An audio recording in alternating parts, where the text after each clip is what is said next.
Hello everyone, welcome to my channel and thanks for watching. I'm predominantly going to be focusing on personal development, changing habits or making new habits, counseling, psychological education, and also some philosophy as well. But in today's video, we're going to be looking at the stages of change model. This model helps us understand where we are in terms of starting or stopping a behavior. This could be anything from dieting, managing anger, to fentanyl use, and everything in between. Today's video is just going to be a quick overview. I'll go into more detail about each stage in separate videos. In these videos, I'll cover what to expect, what tools you can use during each stage, and how to provide support for someone who is going through the stages of change, particularly someone who is interested in changing alcohol or substance use, and who is in the pre-contemplative stage. A really important question to ask ourselves is, how ready am I to change? So have I thought about it? Have I actually taken time to think about changing, and how willing am I to change? How is this new behavior or habit that I'm going to either start, or perhaps it's an old behavior or habit that I'm trying to stop? How is that going to affect my life? And also something else to consider is, am I willing to talk to someone about it? Also keep in mind that there are multiple versions of the stages of change model and different styles of the model for different people depending on their individual circumstances, culture, background, and so on. So for example, there is a stages of change model which is commonly used for First Nations people in Australia. And as you can see, there's a variety of different stages of change models that I've included in this presentation. So some models use a circular kind of illustration. Some use a linear kind of approach. It really depends on what is most helpful for you. Okay, so let's dive into the different stages. The first stage is pre-contemplation. So during this stage, there's a high probability that sustained talk will occur. So this is basically all the pros of not changing. Resisting the writing reflex. So during the pre-contemplation stage, it's really common for someone who's trying to provide support to lecture the person and tell them what to do. So the person means well, but unfortunately during the process of lecturing, they can unintentionally push the person away due to the person being frustrated with being told what to do. Providing harm reduction information is one of the best ways to support a person in the pre-contemplation stage. So if the person isn't ready to change, maybe you can gently provide them with some harm reduction strategies so at least they can be safer when they do use. We'll look into some specific harm reduction models and tools during another video. This stage can be really tricky because a lot of the time the realization that change may be beneficial has to come from the person themselves. So this can require some introspective thinking and self-analyzing from the person. Or in other words, a good long hard look in the mirror. So during this presentation, I'm going to sprinkle in some quotes and some memes as well. First quote we have here is, "The unexamined life is not worth living." So this quote is quite extreme, but I think it's really important to analyze and reflect on what maybe isn't working in our lives and what is as well, and making adjustments where is necessary.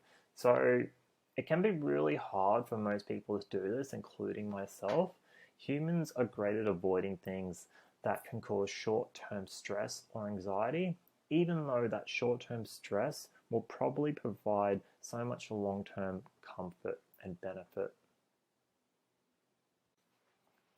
Okay, now we're on the second stage, so that would be contemplation. If anyone was hoping the next stage would be easier, unfortunately it probably won't be. That's because during the contemplation stage, most people will be struggling with ambivalence or indecision. So the person's internal monologue may be saying something like, on the one hand, if I quit smoking, I would be healthier and have more money. And on the other hand, I really like smoking, and if I quit, I'd be more stressed out. Making this change is a big commitment. I don't know if I want to do it. I don't know if it's the right thing to do. What should I do?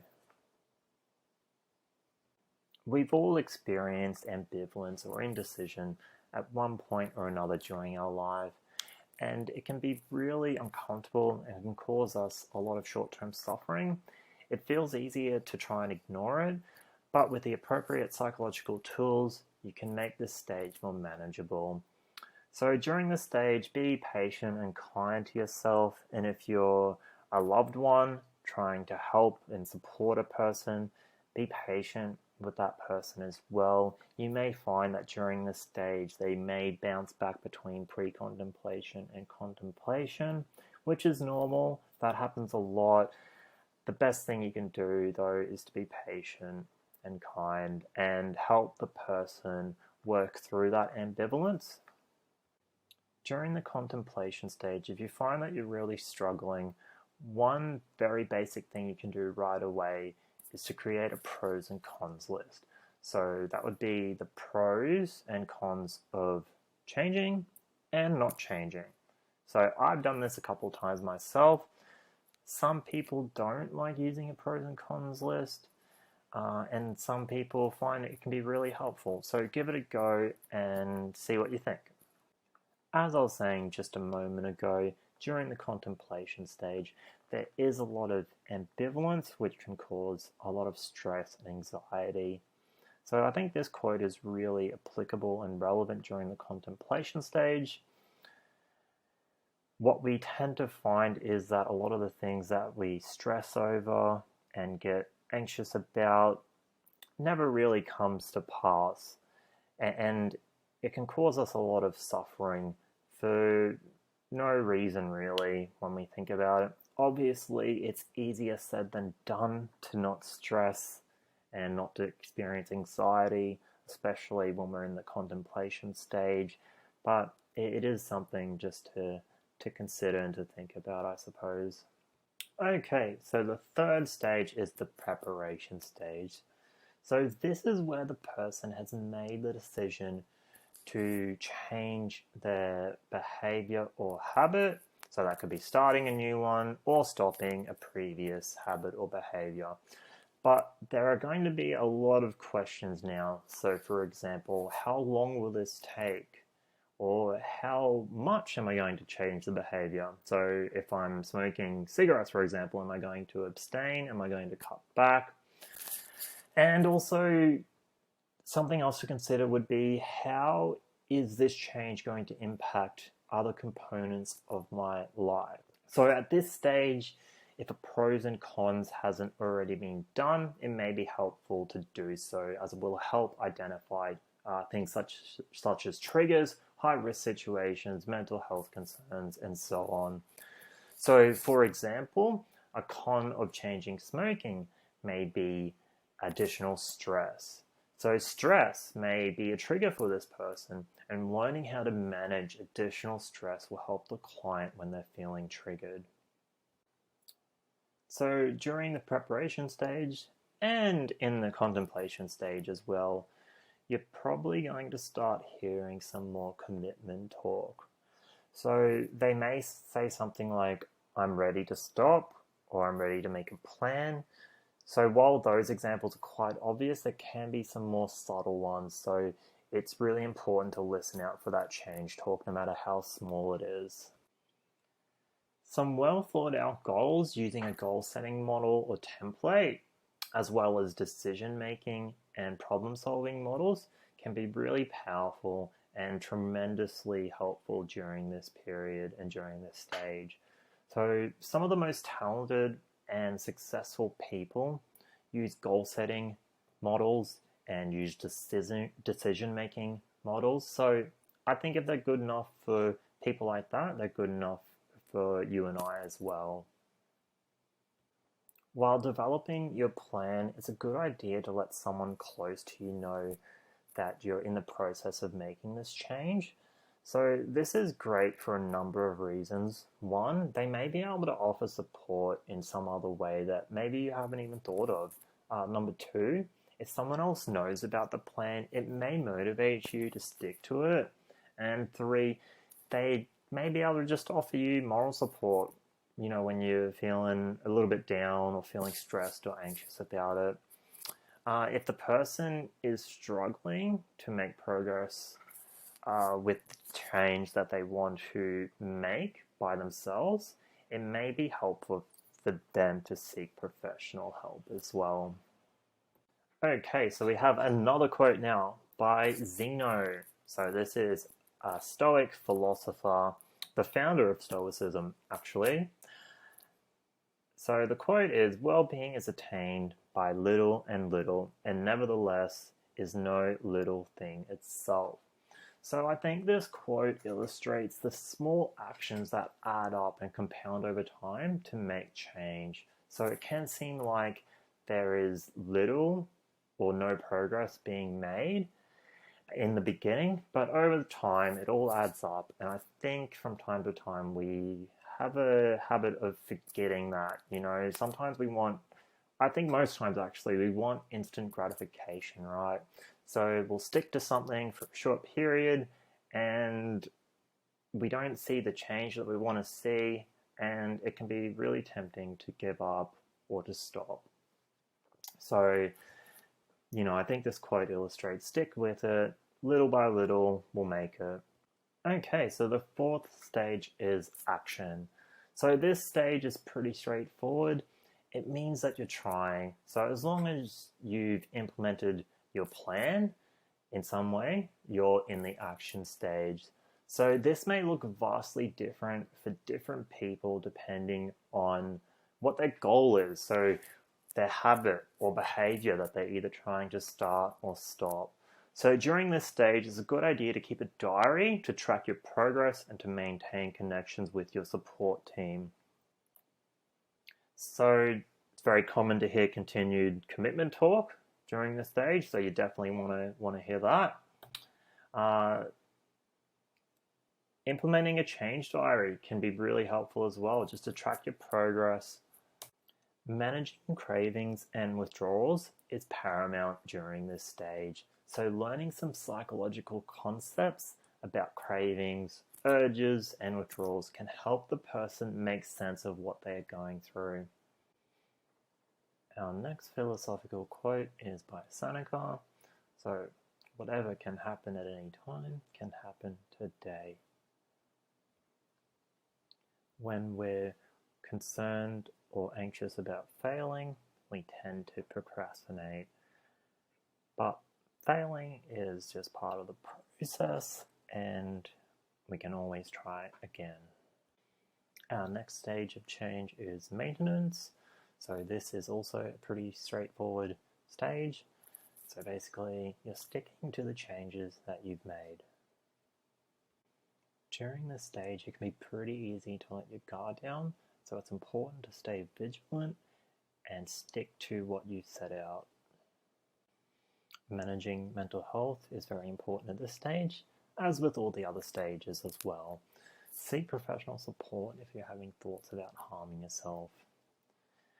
Having some coping tools and strategies in place when you're feeling triggered or find yourself in a high-risk situation can be really valuable.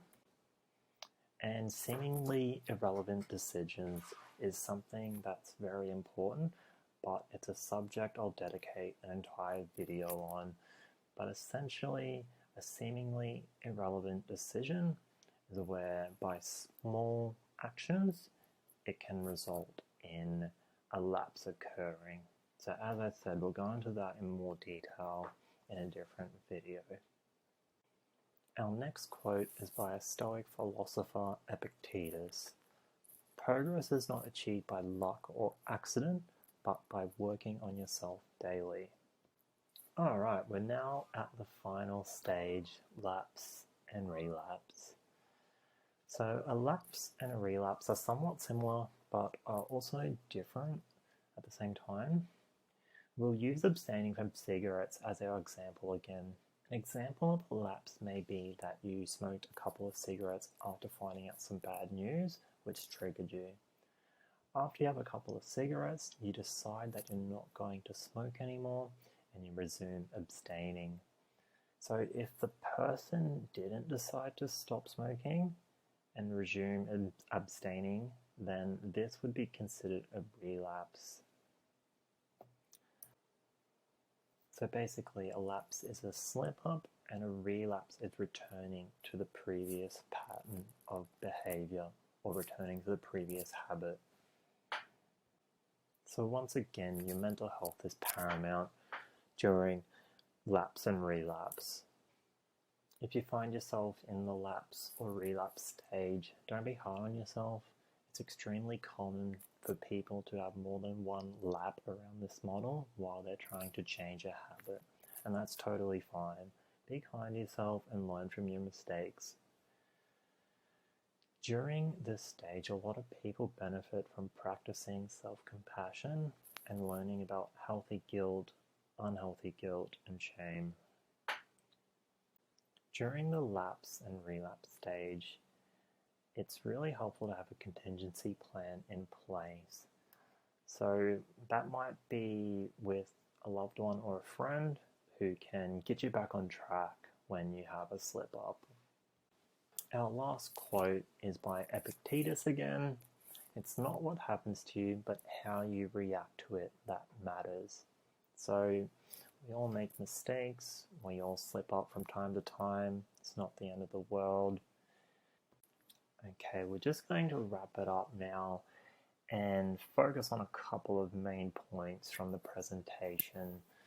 So I think the three big takeaways would be to be kind and patient to yourself and to your loved ones if you're a family member or a friend who is trying to support someone through the stages of change. For yourself, seek professional help if you're struggling to change or stop a behavior or a habit. And finally, I think the biggest thing to take away is that it's very common for someone who is trying to change to go through the stages of change multiple times.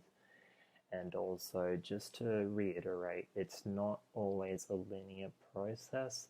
Sometimes you can start at the preparation stage and then go right to lapsing or back to pre-contemplation. It's very common for people to switch between contemplation and pre-contemplation. That could happen in an hour or a day or a month.